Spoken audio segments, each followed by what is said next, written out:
All right. I think we're going. Welcome back to another one of whatever these things are.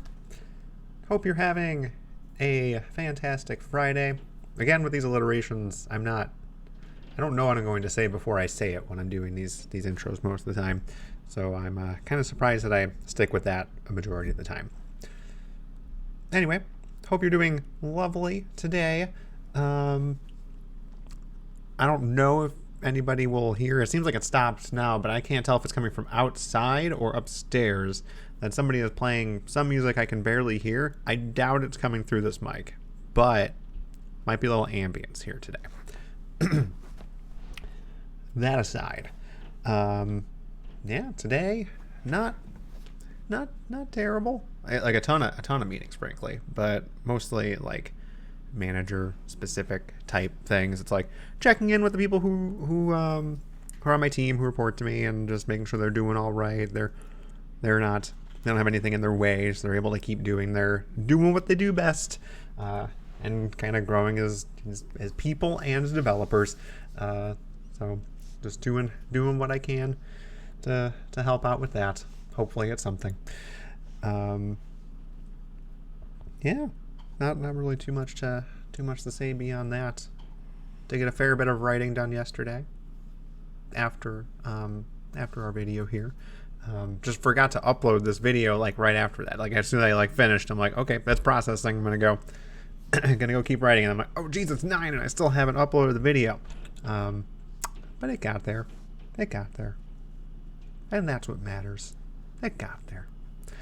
Anyway, today figured it's time to kind of start winding down off of all the project stuff that I've been doing. So, and it's not terribly uncommon. In fact, it's very common, ridiculously common, just to talk about something game related on a Friday. So, figure we'll stick with that trend. I swear I picked this amiibo up before, but I don't think I've talked about it here, other than like the character in passing in other videos. But today we're gonna take a look at this guy here. My face is still showing something. Yeah, there you go. Sonic's in focus. He's in focus. Not anymore. Now he is. And now he's gonna do a spin dash. Not really. My hand can't flip. There he goes. He did it. He did one for you. There you go. But yeah, so Sonic is an interesting one for me. When I was growing up, I guess maybe I had a slight desire to seem cool in the games that I was playing, and Sonic felt cooler than Mario at the time. Now I think I just like Mario games just a ton more than I like Sonic games these days, but that just might be because good Sonic games are few and far between nowadays. It's just constantly reinventing itself.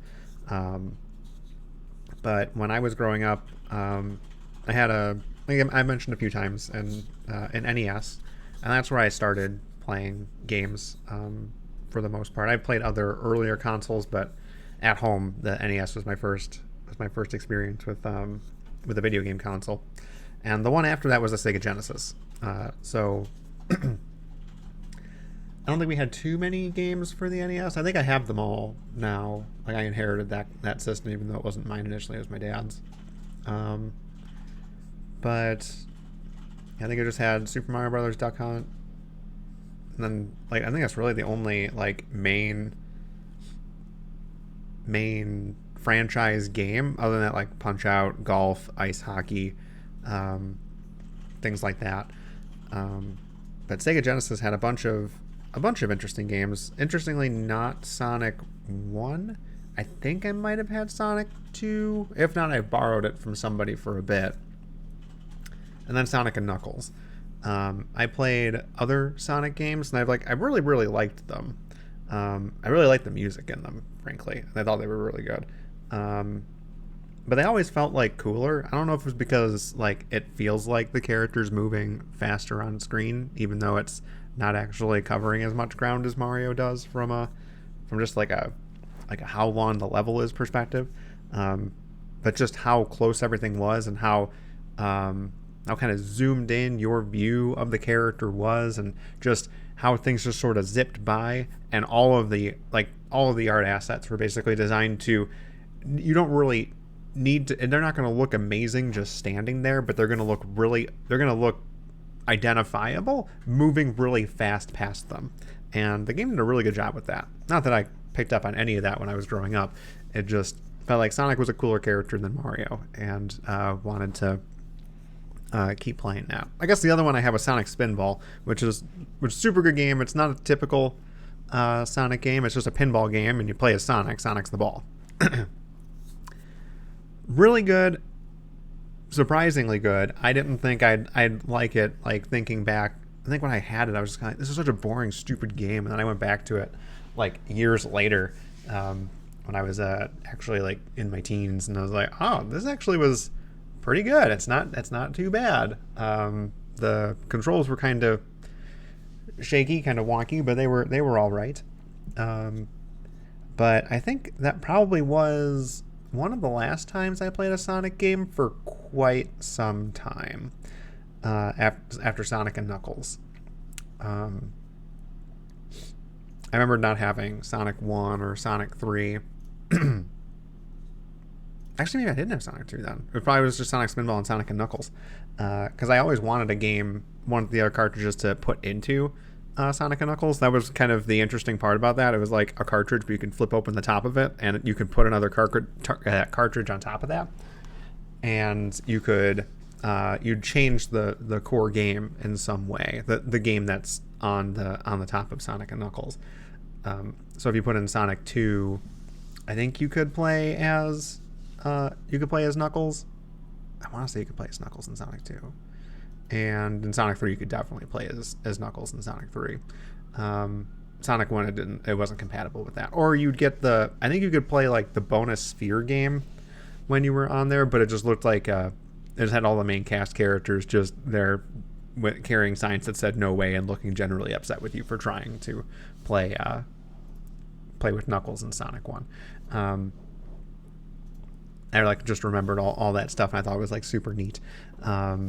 A bit of kind of mixed reality there. Like you're influencing something within that game, and the game's like looking like it's mad at you for trying something that shouldn't work. So I thought that was all kind of neat.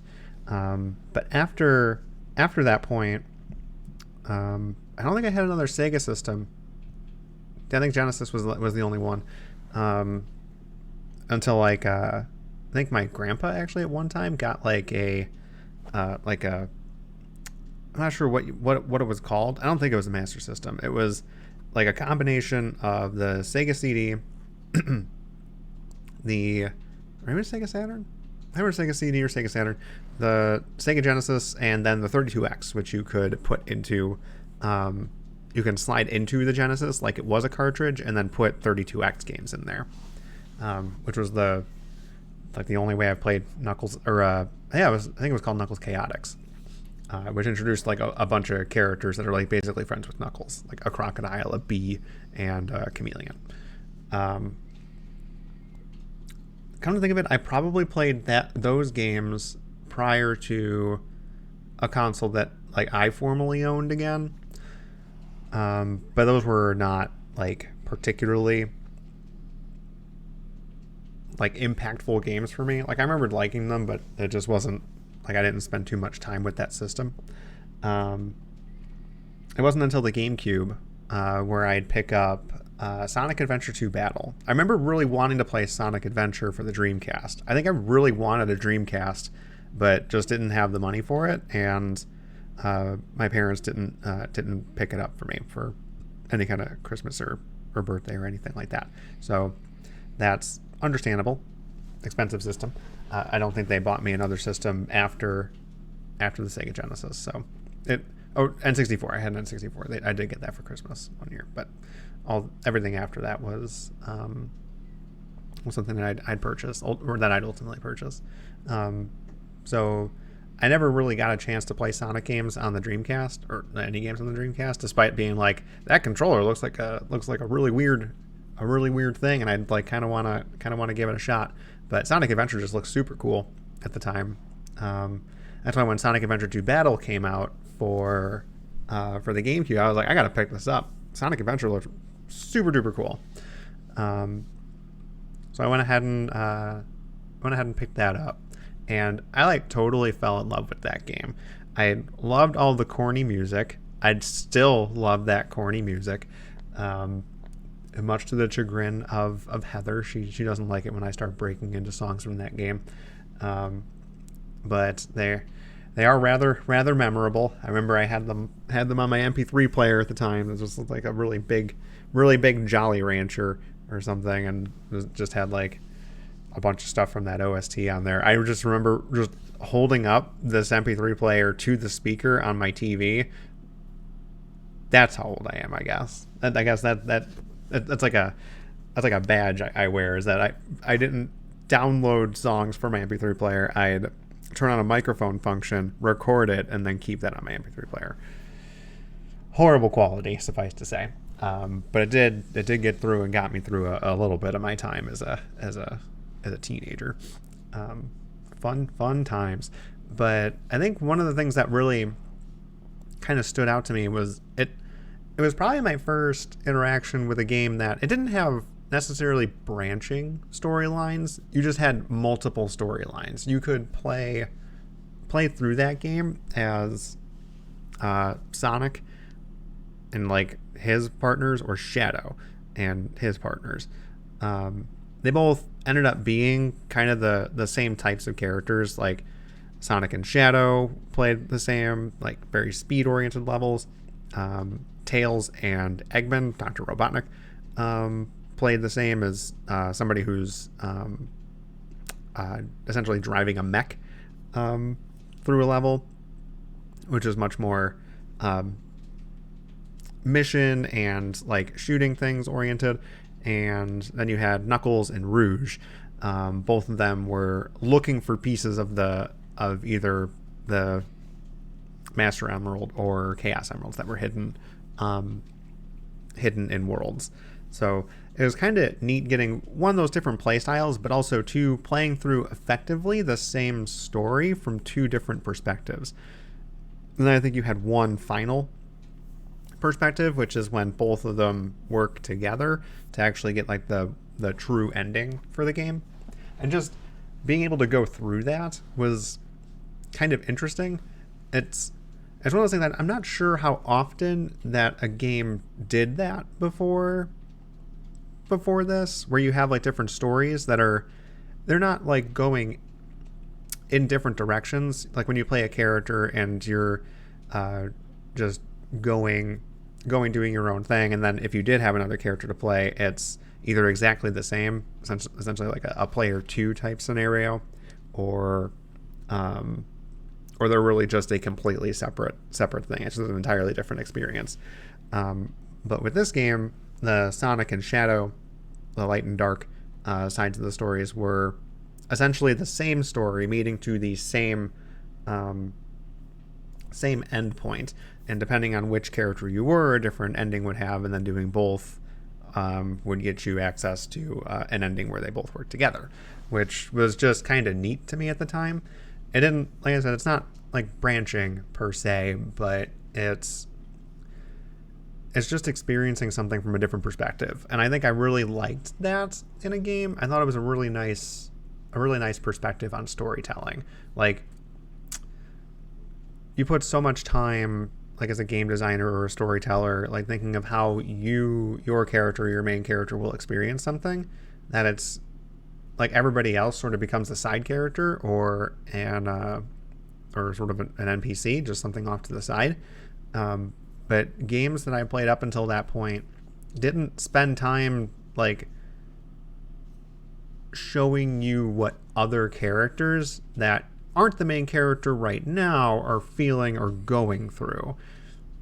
So it's just kind of neat. It's basically retreading the same exact plot line, just from a different perspective. Every time that, like in the Sonic playthrough, you would encounter one of the characters from Team Dark, the Shadow and Company, you'd still see those when you're playing as the Shadow team, But the way you enter into those scenarios or what you're doing at that time, it's different. You're doing different things, and your paths are intersecting, and that's it. That's kind of what you feel. And if all you got was the Sonic Team's experience, then you think that's really the only thing that was going on. But exploring that same path intersection from the other side just sort of grants a lot of depth to the story that otherwise isn't there, which was really powerful for something that's just like a game about just going real fast. It kind of slowed down in a way that no other game that I had played had done up until that point, and that kind of spoke to me. And I kind of just really opened up to games where if you have a main character or at least different paths that you can take, any game that allows you to explore different paths or experience the story from multiple perspectives just really resonates with me now. The same with like shows, like some of my favorite anime when I was in, it was probably in college at this point, I don't think it would have been high school, were probably Baccano and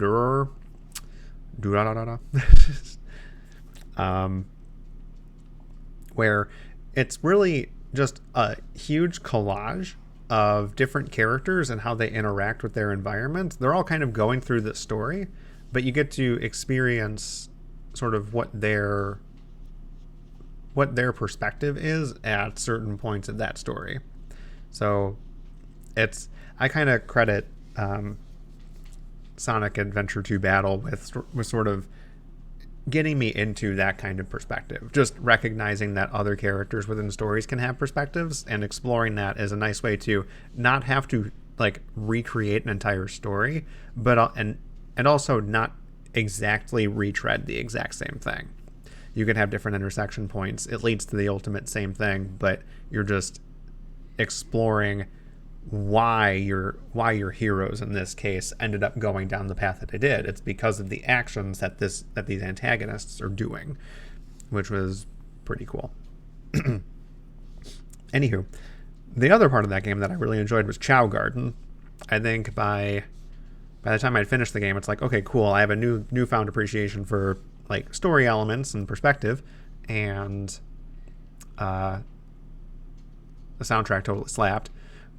But I really probably spent most of my time just caring for chows, which was just these little pet type creatures, and you can bring them animals that were trapped in the levels that you play through as like any of the main characters. You can also pick up these like, I'm not sure what they were, power cells, things, capsules that you can bring in, and like the chows would just sort of hug them for a little bit, and then they'd like disappear, and then they'd get more stats.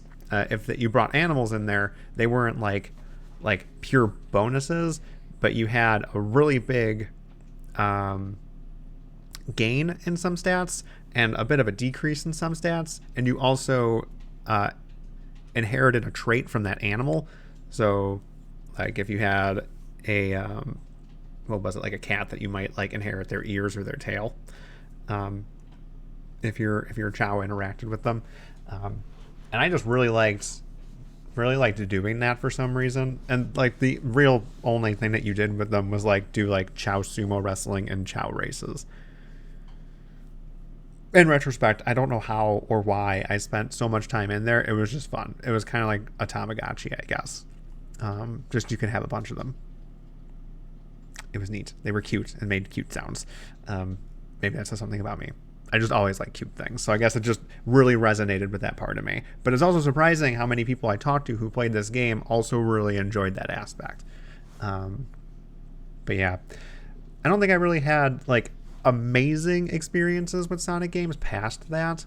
Sonic Heroes came out for the GameCube as well, and I did really enjoy that, but I think it didn't really go over, I guess it did a little bit. It did a little bit of the same thing that Sonic Adventure 2 Battle did, which was you have a bunch of different characters, a bunch of different teams of characters, and they all work together, as opposed to Sonic Adventure 2 Battle where you do a level as Sonic, Tails, or Knuckles. You were never all of them at once. And in Sonic Heroes, you play as all of them at once. And depending on who the character is in front, the lead character that's currently out there, you could do different things, like go fast, fly, or have like a power stance. Basically, you can like fight more effectively. And you had 4 different teams that would do that, or that you could play through, and each of them had their own kind of story. But I kind of felt like each of them built on it. Like, you don't get the true ending until all of them have done their thing. They all have intersection points, similar to Sonic Adventure 2 Battle. But either it's just like the story wasn't as impactful, or it just really, those intersection points didn't feel like they mattered as much as they did in Sonic Adventure 2 Battle. It was still really good, just not as resonant with me as Sonic Adventure 2 Battle was. I don't know if you can hear that. A dog is like going woo, woo, woo, outside. Trying to think of what it was after that. I guess I did play a little bit of Sonic 06. That's probably about all I could say there. After I never owned it for Xbox 360. A friend of mine did, and I tried it out for a bit, and I was like, yeah, this is really hard. This is just really hard to control. Cool. No lack of trying, though. I really wanted that game to be good. Just didn't. But I do have a newfound respect for that after seeing people speedrun it, just because it is so buggy and you can exploit the crap out of that game, and it's really funny and great. Also, I think the Game Grumps did a kind of a Let's Play-ish type thing of that series, or of that game. Highly recommend it. It's hilarious. I can't remember what it would have been. What would have been after that? It was probably Sonic Colors, I think. That was kind of, people were like, yeah, it's gonna be like a real like return to form for Sonic, just in a 3D environment. It's gonna feel like the adventure games again. It did. The music was really good again. Like, the music is phenomenal in that game. I don't know. It just like didn't quite stick with me as much as I would have hoped it would. But it still felt like a really solid game. I remember I did play Seven Rings actually for the Wii, and that was pretty terrible. Might have been a game for some people. Yeah, Colors, and then like the last Sonic game that just like really stood out to me was Sonic Mania. That, and Generations. I guess both of those are probably good to bring up in retrospect. It was kind of like bring back. It was Mania was basically just a remaster of original Sonic mechanics and controls, the 2D Sonic games, and they did a phenomenal job reimagining that. They basically just took like 3 developers who worked on a bunch of like an emulator or ROMs for Sonic games. So they just have a really good knowledge of how Sonic functioned mechanically from an engine level. So they built a game just around that, and they did just a phenomenal job. If you haven't played Sonic Mania and you like the original like 2D Sonic games, you can't go wrong there. They did a great job. Like, super kudos to them. And Sonic Generations was a little bit of the same, where it's just like a mashup of all of the best levels that you have from various games, with the exception of one thing that they pulled in from Sonic 06. But like everything else, there was just like, here's really good levels from just Sonic throughout the ages. It was just a really nice homage mashup of Sonic games and characters. Can't really complain about that. Both of them were really well executed.